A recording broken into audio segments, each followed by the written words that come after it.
With the Sunshine Portal, the public shouldn't be judging this book by its cover. 11 of 125 agencies are represented. What happened to all the other agencies providing the input into the Sunshine Portal? Well, and we got to remember that the original Sunshine Portal Act required that this thing be up and running by July 1st of 2011.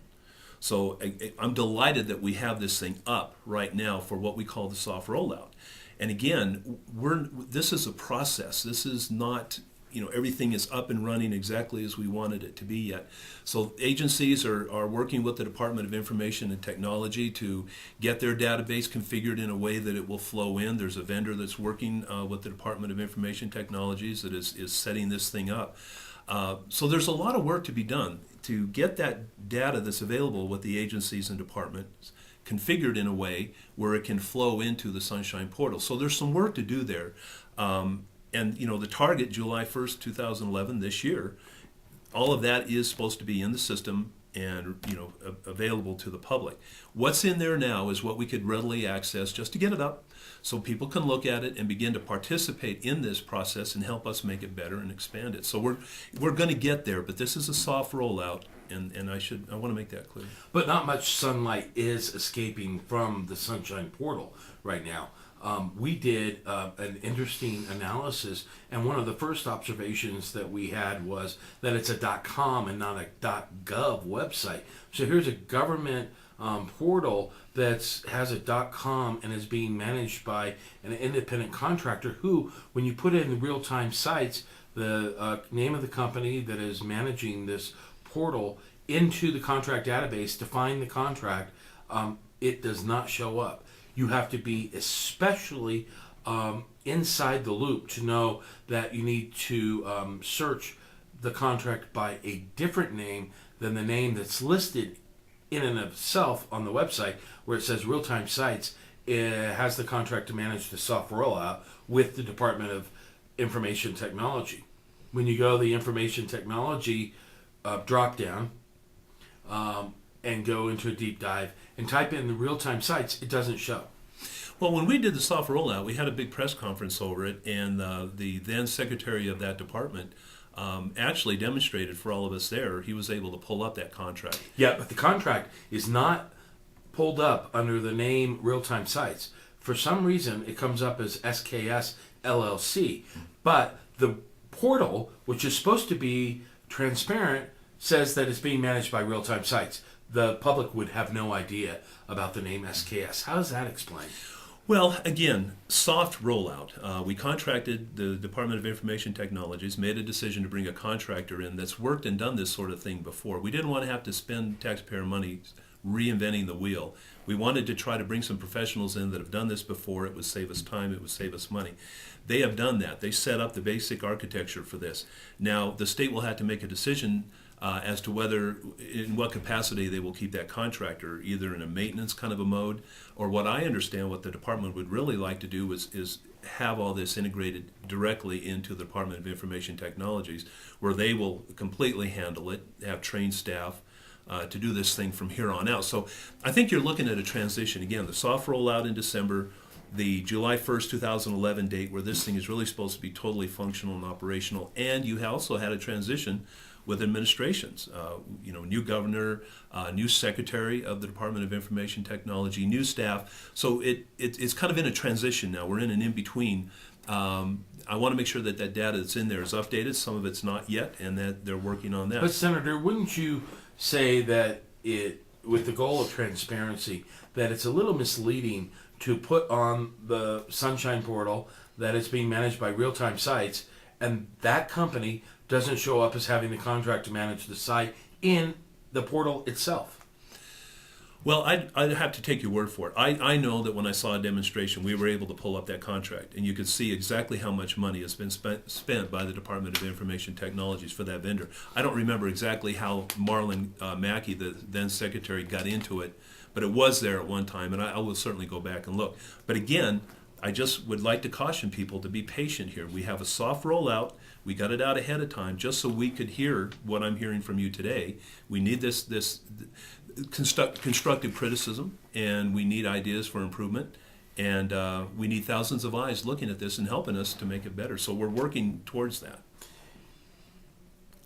Is it inappropriate for real-time sites contract to be listed as SKS LLC instead of real-time sites, even in a soft rollout? That hadn't occurred to me. I don't know how they present themselves to people. I know they have several other contracts with the state. And I would hope that if you typed in real-time sites or the acronym that they used, you would see what other contracts they do have with the state. I do know they have other contracts with other departments.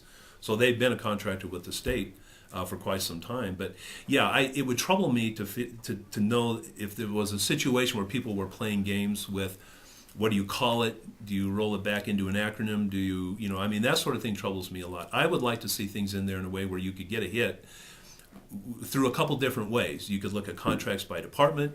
You could type in the name of the contractor. You could type in the general, whatever it was, paper supplies, and get hits that way. And that's the way this thing is supposed to work. You shouldn't have to spend a lot of time trying to outthink the software to get into what you want. So the Sunshine portal right now has no search engine, and there are a lot of deep dive roll downs. Would you support a search engine on the Sunshine portal? Oh, absolutely.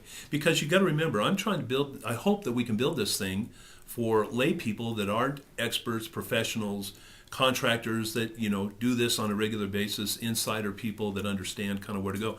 I want this set up where a lay person that doesn't know a lot about state government can go to get educated about state government, understand the processes, and then begin to get into some of the numbers and some of the things will help them to participate in the process. Because up till now, they haven't been able to do that. They know what they see in the paper, but they haven't been able to be an active participant in what we're doing. So you'd also be an advocate of an open HTML website on for the code rather than Adobe Flash PDF. Absolutely, and it's the same thing. It's public information. It's taxpayer dollars, and if there's to the extent that we have more data available in a format maybe that wouldn't be that useful to a lot of people, but if there are some folks out there that could use it, absolutely, there would be no reason why you would parse that out.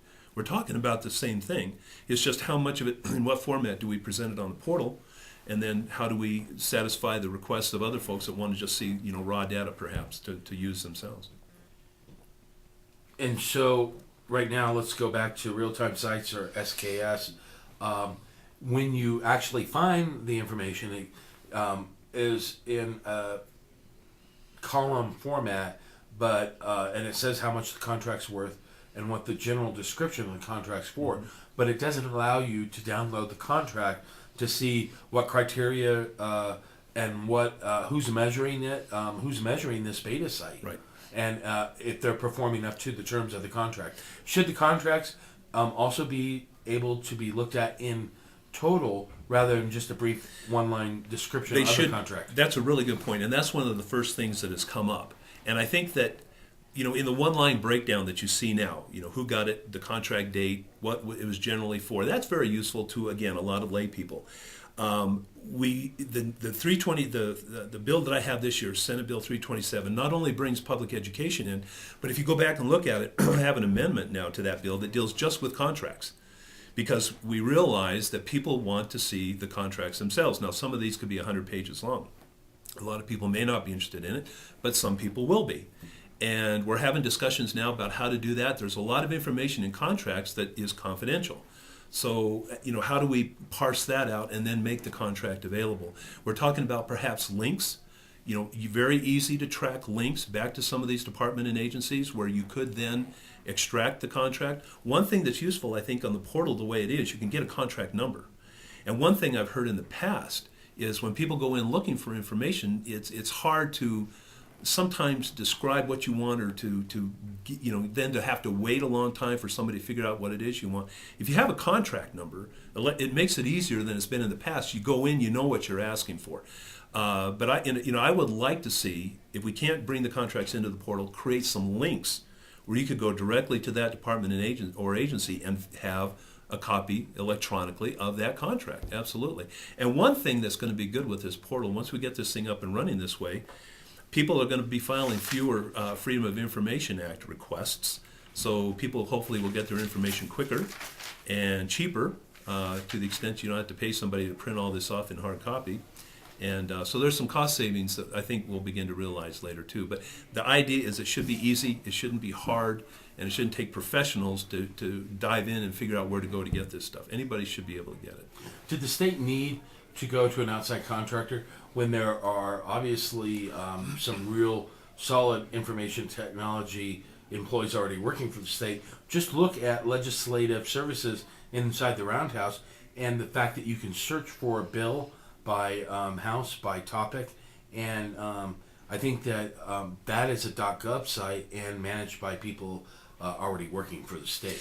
Well, that was a decision that was made by the former secretary of the Department of Information Technology. So I guess the decision was made assuming what kind of resources they had, personnel that they had that could do it, and they were probably looking at a timeline to get this thing out. One thing that encouraged me when we first got this bill passed is we went to other states. We started with what they have done, and several of those people actually came here, I think Oklahoma and Missouri, and they were able to share with us what they did that worked and what didn't. We were able to save ourselves a lot of time based on some of the experiences other states have had, and I thought that was a good thing to do. We don't have to make the same mistakes other folks have made. So we were able to get something up fairly quickly, and I think you're going to see that this is going to be nationally recognized. This site is getting a lot of attention, and it's kind of the latest and greatest because it incorporates a lot of the better things that have been done out there in other states. So I think the architecture is excellent, but again, we've got a long way to go to get everything into it, to get it coming in a timely way, and to make sure that we're getting everything in there that people want and expect to see. So it's a work in progress, and we need feedback from professional data crunchers, from the media, from the public, from legislators. Anybody that wants to use this, they all are going to be in there looking for different things. They need to give us that feedback back so we can begin to work on this again.